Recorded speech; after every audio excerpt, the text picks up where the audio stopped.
Assalamualaikum warahmatullahi wabarakatuh. Pertama-tama, perkenalkan nama saya Cynthia Dewi Anggreni, NIM 62114190071 dari Fakultas Ilmu Keolahragaan Universitas Negeri Semarang. Di sini saya ingin menjelaskan tentang program latihan yang saya buat, yang ini merupakan ujian akhir semester dari mata kuliah dasar-dasar kepelatihan olahraga. Jadi, ini di sini sudah tertuliskan nama pasien yang bernama Wijaya, lalu dia berusia 28 tahun, pekerjaan sebagai karyawan swasta. Tinggi badan 173 cm, berat badan 60 kg, lalu hobinya adalah mendengarkan musik, terus riwayat kesehatan dislokasi bahu kanan. Jadi seperti ada pergeseran bahu di sebelah kanannya. Goals-nya meningkatkan status kesehatan dan meningkatkan massa otot. Jadi meningkatkan status seperti kebugaran jasmani dan supaya lebih kuat di otot-ototnya ya. Yang pertama ada tes dan pengukuran dan evaluasi.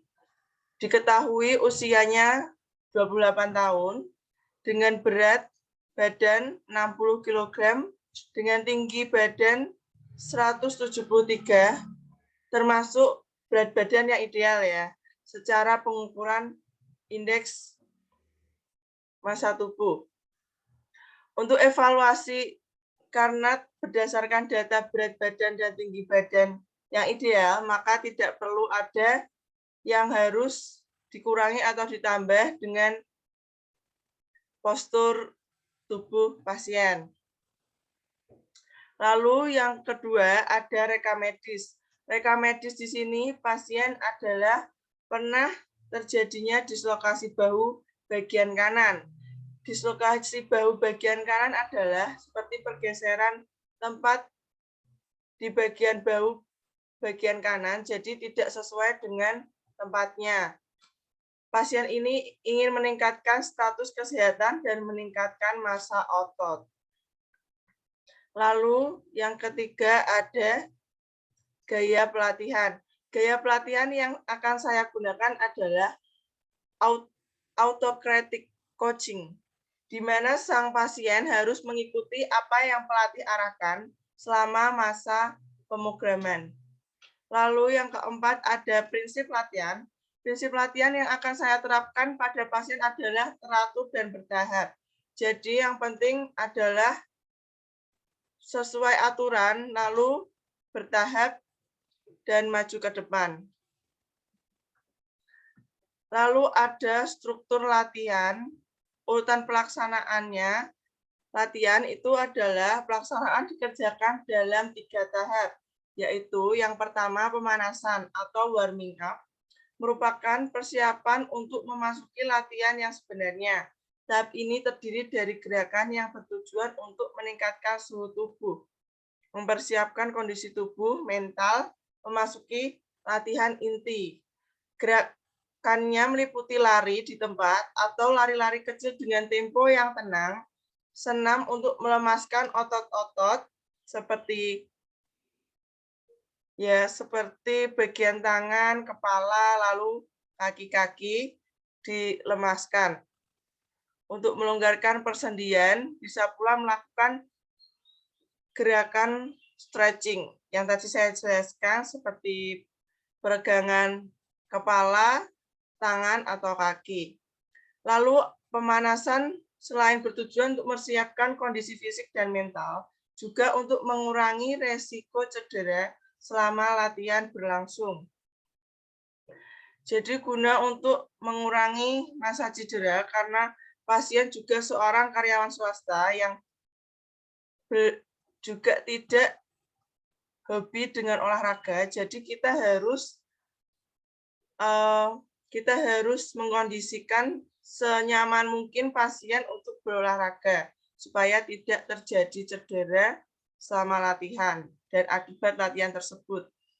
Lalu yang kedua ada latihan inti setelah suhu tubuh meningkat kira-kira 1 derajat Celcius atau ditandai dengan keluarnya keringat-keringat pertama.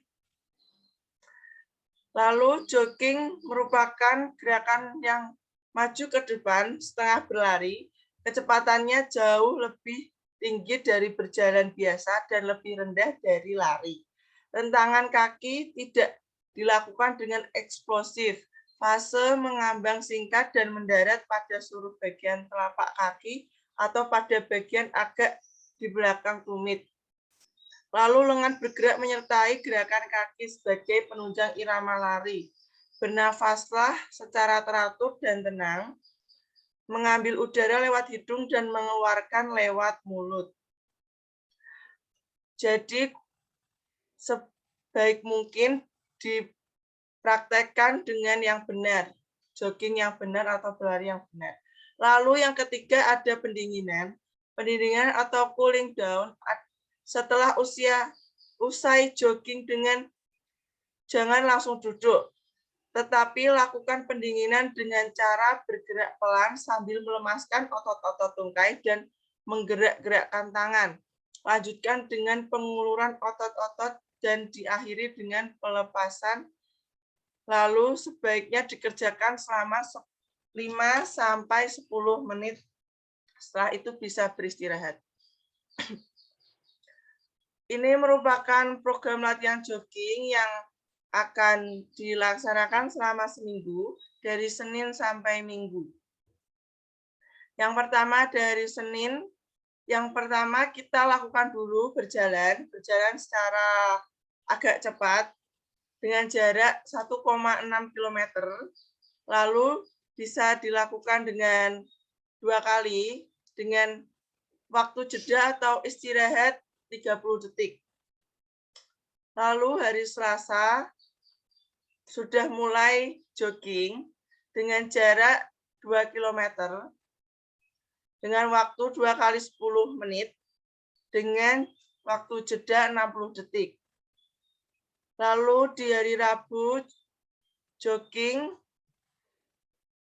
dengan jarak 2 km namun dengan waktu yang berbeda agak cepat. Lalu dengan jeda atau waktu istirahat 60 detik.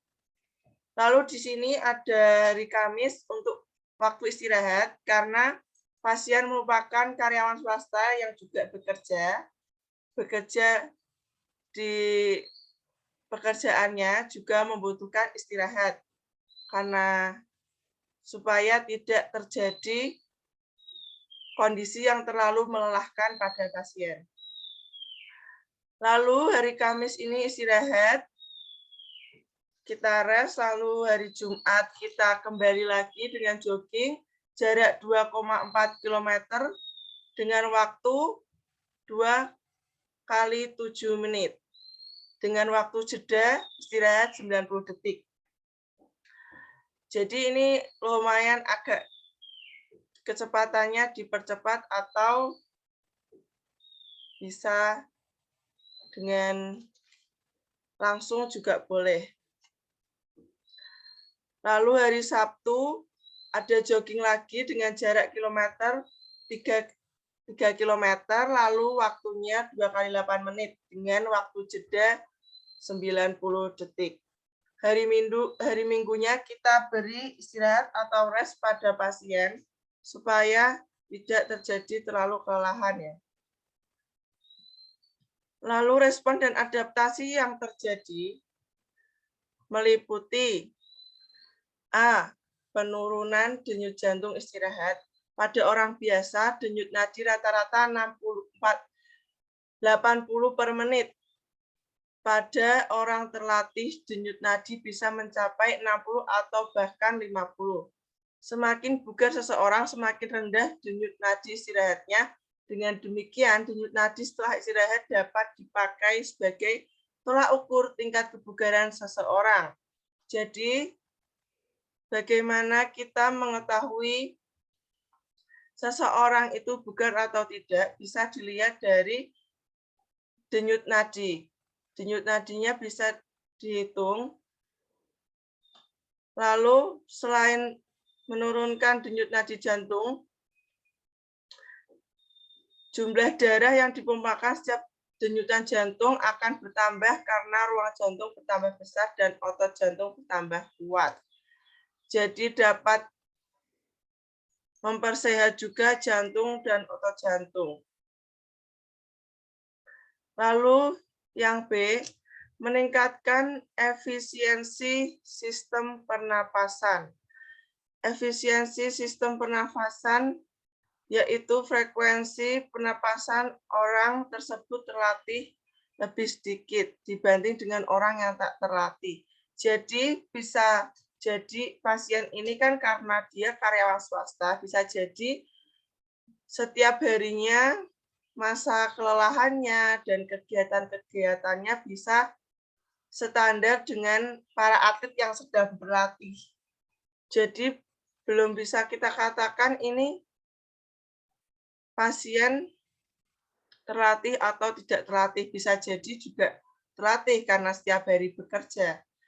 Lalu ada penurunan frekuensi. Ini diimbangi dalamnya pernapasan orang tersebut. Lalu yang ketiga ada kapasitas pembuatan energi meningkat, yaitu enzim-enzim yang diperlukan untuk pembuatan energi akan meningkat. Selain jumlahnya, juga bekerjanya lebih efektif.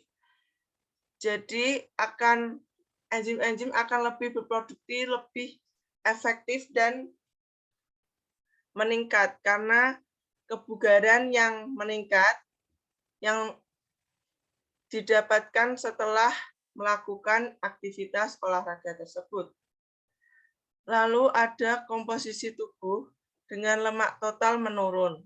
Terjadi perubahan tingkat kolesterol dan penurunan tekanan darah, baik sistolik maupun diastolik. Jadi, terjadi penurunan massa tubuh seperti lemak yang berkurang karena melakukan gaya hidup yang sehat seperti berolahraga tersebut dengan cara program atau teratur dan lebih terkondisikan. Jadi akan lebih efektif melakukan tersebut dengan cara yang teratur dan terkondisikan. Toleransi terhadap panas akan meningkat dan kekuatan tulang, ligamen, otot, tendon sendi, dan tulang rawan akan bertambah. Jadi latihan ini juga akan menguatkan otot-otot, meningkatkan massa otot juga seperti otot perut, otot kaki, lengan juga bisa karena tadi pasien mengalami riwayat cedera pada bagian lengan, jadi dengan berjogging tidak begitu menggunakan lengan hanya mengikuti irama kaki waktu berlari. Jadi tidak begitu berpengaruh. Di sini juga akan meningkatkan keelastisan pada lengan bahu yang mengalami cedera tadi. Jadi akan lebih tidak mudah cedera lagi atau tidak kembali pada cedera lagi dengan olahraga jogging tersebut. Baik, terima kasih presentasi dari saya. Sebelumnya mohon maaf jika ada kesalahan kata. Wassalamualaikum warahmatullahi wabarakatuh.